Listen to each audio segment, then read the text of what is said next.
उत्तराखंड प्रदेश में 2022 में विधानसभा चुनाव होने हैं। अभी तक भारतीय जनता पार्टी और कांग्रेस पार्टी मैदान में रहती थी। तीसरे विकल्प के रूप में आम आदमी पार्टी ने दस्तक दी थी। वहीं एक चौथी पार्टी और आ गई है। उत्तराखंड में जनता कैबिनेट पार्टी बनी है। भावना पांडे द्वारा इस पार्टी को बनाया गया है। किस प्रकार की रूपरेखा तय की गई है, क्या पार्टी का जो उद्देश्य है, जानने के लिए हमारे साथ भावना पांडे जी मौजूद हैं। आपसे जानना चाहेंगे किस प्रकार की जो आपकी पार्टी है, गठन किया गया है, लंबे समय से प्रक्रिया चल रही थी, अंतिम चरण में कैसे प्रक्रिया पहुंची है, किस प्रकार की कार्रवाई जो है अब आगे जो है सुनिश्चित की जाएगी। 2022 के चुनाव भी नजदीक दिखाई दे रहे हैं। देखिए, मैं उत्तराखंड आंदोलनकारी बेटी हूँ और मैंने 2 साल पहले 1.5 साल पहले डिसाइड किया था कि उत्तराखंड को एक विकल्प की ज़रूरत है और मैंने एक पार्टी का गठन किया जिसका नाम JCP है और फुल फॉर्म है जनता कैबिनेट पार्टी। अब हम नेताओं की कैबिनेट से थक चुके हैं, अब जनता की कैबिनेट बनेगी, तो मेरा नाम ही उसका जनता कैबिनेट पार्टी रखा। क्या 2022 का चुनाव नजदीक आ रहा है? 70 सीटों पे जो है आम आदमी पार्टी भी चुनाव लड़ने का ऐलान कर चुकी है। क्या 70 सीटों पर चुनाव लड़ने की तैयारी है आपकी पार्टी? बिल्कुल 70 सीटों पर चुनाव लड़ा रही हूँ और बहुत अच्छे कैंडिडेट लड़ा रही हूँ, क्योंकि ये उत्तराखंड का एक मात्र विकल्प होगा, पहला विकल्प। क्योंकि आज 20 साल से हम लोग भाजपा और कांग्रेस को चांस दे रहे हैं, हमारे पे कोई विकल्प नहीं है। एक ही सिक्के के 2 पहलू। अब मैंने वो सिक्का ही हटा देना है, नया सिक्का आएगा और अब चलेगा अपना सिक्का। पहाड़ में सबसे बड़ी समस्या देखने को आती है, बेरोजगारी है, पलायन है, गंभीर मुद्दे हैं, बेहतर स्वास्थ्य सेवाएं नहीं है, बेहतर सड़कें नहीं है। क्या इन सब मुद्दों को लेकर के चर्चाओं में रहेंगे? देखिए, पहाड़ों की समस्या तो आपको पता है। हमने जिस चीज़ के लिए राज्य लिया था, उत्तराखंड राज्य लिया था, और हमने सत्ता उनको दे दी जो राज्य विरोधी थे, जो चाहते नहीं थे उत्तराखंड राज्य अलग बने। और हमारी मजबूरी ये रही कि जिन्होंने आंदोलन किया वो सड़कों पे हैं, और आज हमने राज्य उनको दे दिया जो भाजपा और कांग्रेस आंदोलन के विरोध में थे, राज्य के विरोध में थे, उन्हीं को हमने सत्ता दे दी।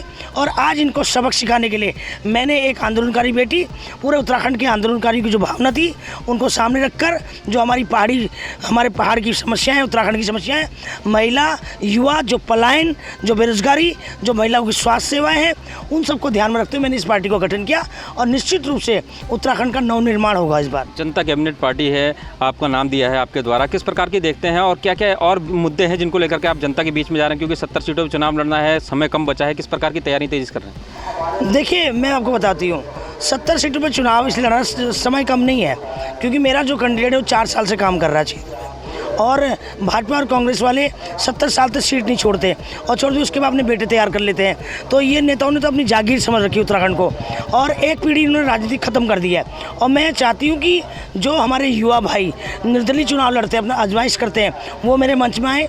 और कई कांग्रेस से टिकट मांग रहे हैं, वो भी आंदोलनकारी हैं कई, तो मैं उनको चाहती हूँ एक मंच में आए और आ भी रहे हैं। और मेरे पास इस समय 150 कैंडिडेट है, उसमें से मुझे डिसाइड करना है 70 विधानसभा में किस लड़ाऊंगी मैं। भाजपा है एक तरफ, कांग्रेस है दूसरी तरफ, आम आदमी पार्टी की दस्तक तीसरी तरफ है, आपकी पार्टी मैदान में है। किस प्रकार से देखते हैं, किससे कड़ा टक्कर मांगते हैं, सीधा मुकाबला किससे मांगते हैं? देखिए, मुकाबला तो मेरे को तो समझ में नहीं आता। आप कह रहे हो कि भाजपा से पूरा देश परेशान है, भाजपा से पूरी दुनिया परेशान है। अभी आप देख लीजिए, भाजपा से इतने लोग परेशान हैं, तमाम चुनावी जुमले कर रहे हैं लोग, 3 मुख्यमंत्री बदल देते हैं, इनके पास कोई कामयाब मुख्यमंत्री नहीं होता। मैं तो कहती हूँ योगी जी को ले आएँ और योगी जी को बना दें हमारे यहाँ का मुख्यमंत्री, अगर भाजपा को लाना है। और मोदी जी सेंट्रल में अच्छा काम कर सकते हैं, मगर स्टेट पर निकम्मे नेता है, उनको नहीं पता है। तो भाजपा 3 मुख्यमंत्री लाती है और कांग्रेस 5 अध्यक्ष लाती है। तो इनका जो सिस्टम है, जो हमारी मजबूरी समझते हैं, हमारे उत्तराखंड की लोगों की मजबूरी समझते हैं कि हमारे पास कोई ऑप्शन नहीं, उनके लिए मैं ये ऑप्शन लाई हूँ। और जनता इस बार भाजपा और कांग्रेस को एक प्लेटफॉर्म लाई हूँ, जो लोगों का विकल्प नहीं होता उनके लिए विकल्प खड़ा कर रही हूँ, कि ताकि भाजपा और कांग्रेस को आसानी से रास्ता मार का। मेरे मुकाबले में फिलहाल कोई नहीं है। आम आदमी पार्टी को किस तरीके से देखते हैं? आम आदमी पार्टी देखो, वो दिल्ली में नहीं काम कर पाई है, वो तो देखिए, आप कैंडिडेट बताइए ना कौन सा कैंडिडेट उनका है। अभी तो मेरी पार्टी को 22 तारीख को रजिस्ट्रेशन आया है, आज 3रा दिन है, और मैं 1 महीने के अंदर सारे कैंडिडेट डिसाइड कर दूंगी अपने। और आम आदमी पार्टी को तो कैंडिडेट ही नहीं मिल रहे हैं। आप देखिए कहीं भी, आप देखिए कन्नर कोठियाल के खिलाफ कौन सा कैंडिडेट है? एक जनरल सिंह काली है, वो बसपा का था, और एक ऐसी भूपेश उपाध्याय, वो बसपा का था।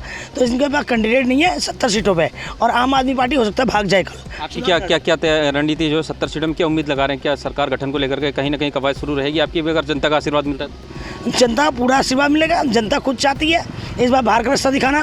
अगर एक ही मौका है, यही मौका, लास्ट मौका है जनता के पास कि भाई बाहर का रास्ता दिखाने का, और एक प्लेटफॉर्म में उन्हीं के क्षेत्र के युवा लड़के लड़ा रही हूँ, जिसकी 90% भावना देश उत्तराखंड के लोगों की सेवा करना हो और 10% नेतागिरी हो। हमें नेता नहीं चाहिए, हमें जनता चाहिए, और जनता की सेवा करने वाला जनता कैबिनेट में आएगा।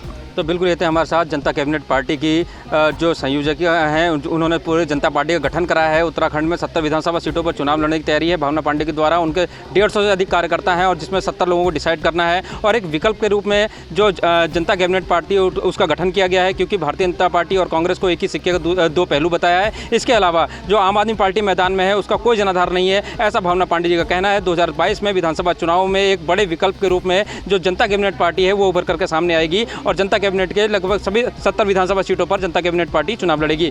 Shailendra Kumar Singh, ABPL news, Haldwani.